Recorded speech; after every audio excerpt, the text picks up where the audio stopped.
Doctor ప్రియాంకను బతికించడానికి తీవ్రంగా శ్రమిస్తున్నారు కిమ్స్ డాక్టర్లు. చివరి ప్రయత్నంగా బ్రెయిన్ డెడ్ కి సంబంధించి ఆప్నియా టెస్ట్ చేసేందుకు సిద్ధమవుతున్నారు డాక్టర్లు. ప్రియాంకను బతికించడానికి అత్యాధునిక వైద్య సేవలు అందిస్తున్నారు డాక్టర్లు. ప్రియాంక వాళ్ల మదర్ కి కూడా నిన్న ఫిట్స్ రావడంతో కిమ్స్ లోనే చికిత్స కొనసాగిస్తున్నారు. ఏదైనా మెడికల్ మెరకిల్ జరుగుతుందని ఆశపడుతున్నారు ప్రియాంక తల్లిదండ్రులు, స్నేహితులు. ప్రస్తుతం కిమ్స్లో మృత్యువుతో పోరాడుతోంది ప్రియాంక. తన కూతురు ట్రీట్మెంట్కు స్పందించడం లేదని తెలిపారు ఆమె తండ్రి. మానవత్వం మరిచి రాక్షసుల్లా ప్రవర్తించిన నిందితులను కఠినంగా శిక్షించాలని ఆయన డిమాండ్ చేస్తున్నారు. వాళ్ళు కావాల్సి హిట్ చేసి తల మీద ఎక్కించినారు సార్. అయితే అంతకుముందే వాళ్ళు తాగినట్టు తెలిసింది, బాగా తాగి ఉన్నారంట. మేమంటే ఏమనుకుంటున్నారు మీరు అని వాళ్ళతో గొడవ పెట్టుకున్నారంట. మేము సినిమా హాల్లోకి వెళ్తాము అని వాళ్ళు మేనేజ్మెంట్ వాళ్ళతో గొడవ పెట్టుకుని వాళ్ళు అలో చేయకపోగా అదే కోపంతో ర్యాష్గా బయటకు వెళ్తున్నారంట.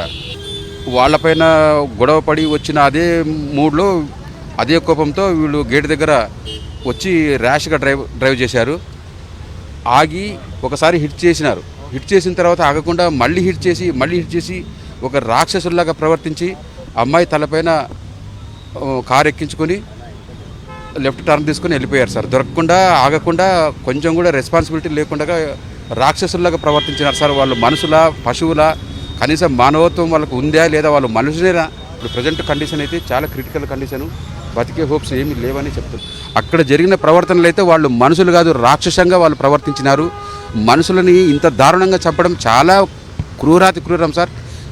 ఇంత కడుపుకోత ఇట్లా తల్లిదండ్రులకి ఇంత క్షోభ పెట్టడం, ఒక నిండు జీవితాన్ని మంచి భవిష్యత్తున్న ఒక డాక్టర్ని చంపడము మాకు తీరని లోటు. మా కుటుంబానికి ఎవ్వరు భగవంతుడు కూడా తీర్చలేని లోటు జరిగిపోయింది సార్ మాకు. ప్రసాద్ ఆదిత్య మాల్లో ఆ రోజు ఏం జరిగింది? దుర్ఘటన జరిగిన స్థలం నుంచి మా ప్రతినిధి హరీష్ మరింత సమాచారం అందిస్తారు.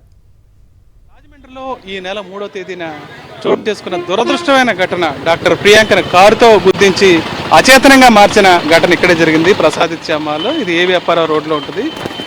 ఈ మాల్కి 2 గేట్లు ఉంటాయి. ఇది అవుట్ గేటు, అదేవిధంగా ఇన్ గేట్ ఒకవైపు ఉంటుంది.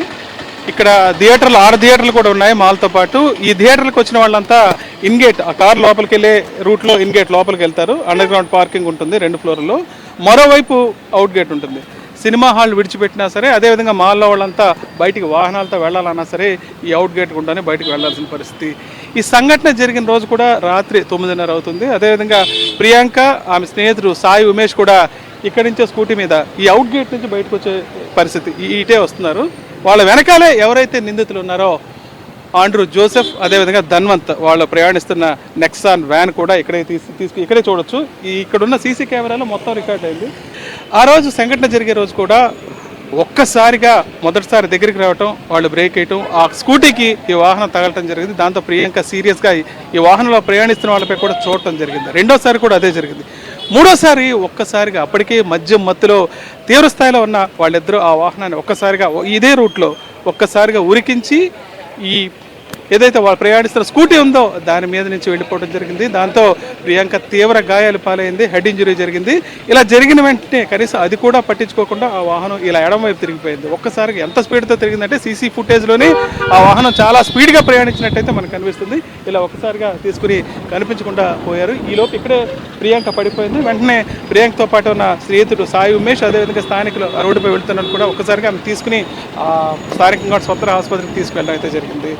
అప్పటికే తీవ్ర గాయాలు పాలైంది, తీవ్రమైన హెడ్ ఇంజరీతో ఉంది. దాంతో ఆమెను బ్రెయిన్ డెడ్ అయినట్టు వైద్యులు చెప్పారు. మెరుగైన చికిత్స కోసం ఆమెను హైదరాబాద్ కూడా సికింద్రాబాద్ కిమ్స్ ఆసుపత్రికి అయితే తరలించడం జరిగింది. ఈ సంఘటన జరిగిన సమయం దాదాపు రాత్రి 9:30 గంటలు అవుతుంది. తర్వాత వెంటనే వాహనాన్ని పోలీసులు ట్రేస్ చేయలేకపోయారు. అసలు వాహనాన్ని ఎప్పుడు పట్టుకున్నారు, నిందితులను ఎప్పుడు పట్టుకున్నారు అనే విషయం మీద ఇప్పటిదాకా స్పష్టత లేదు. సంఘటన 3వ తేదీ రాత్రి 9:30 దాటిన తర్వాత జరిగితే ఈ విషయం బయటకు వచ్చేటప్పటికి ఆగస్టు 5 రాత్రి, అదేవిధంగా ఆగస్టు 6వ తేదీ నాటికి దీని మీద పూర్తి స్థాయిలో ఈ విషయం బయటికి రావడం జరిగింది. ఈ 3 రోజులు ఏం జరిగింది, దీంతోపాటు ఎఫ్ఐఆర్లో ఫైల్ చేసిన ప్రధానమైన అంశాలు ఏంటనే విషయం మీద కూడా ఇప్పటివరకు క్లారిటీ లేదు. వీటన్నిటికంటే ప్రధానంగా ఎవరైతే బాధితురాలతో ప్రియాంకతో పాటు ప్రయాణించిన ఆమె స్నేహితులు ఎవరైతే ఆమెతో పాటు వచ్చాడో సాయి ఉమేష్ స్టేట్మెంట్ ఇంతవరకు తీసుకున్నారా లేదా, దాన్ని బట్టి అసలు ఏం కన్క్లూడ్ చేశారనే విషయం మీద కూడా స్పష్టత లేదు. ప్రస్తుతం నిందితులను పోలీసులు అయితే పట్టుకున్నారు, కోర్టులో ప్రజెంట్ చేశారు. వాళ్ళకి రిమాండ్ ఈ నెల 21 వరకు విధించారు. అయితే జరిగిన సంఘటనకు సంబంధించి గతంలో ఏమైనా ఈ వ్యవహారానికి సంబంధించిన ఇష్యూస్ ఏమైనా ఉన్నాయా అన్న విషయం మీద కూడా పూర్తి స్థాయిలో విచారణ జరపాలంటే ఇప్పుడు ఎవరైతే ఉన్నారో ఈ కేసును టేకప్ చేసిన ఇన్వెస్టిగేషన్ అధికారి మీద తమకు నమ్మకం లేదని, ఖచ్చితంగా ఈ వ్యవహారం మీద రాష్ట్ర ప్రభుత్వం స్పందించి ఒక ఉన్నత స్థాయి కమిటీని ఏర్పాటు చేసి దీనిపై విచారణ చేయాలని స్థానికులంతా డిమాండ్ చేస్తున్నారు. మరి దీని మీద ప్రభుత్వం ఏ రకంగా స్పందిస్తుందో చూడాల్సి ఉంది. రాజమండ్రి నుంచి వీడియో హరీష్ ఫర్ సాక్షి. మరిన్ని అప్డేట్స్ కోసం ఛానల్ ను సబ్స్క్రైబ్ చేయండి. నోటిఫికేషన్స్ కోసం బెల్ ఐకాన్ పై క్లిక్ చేయండి.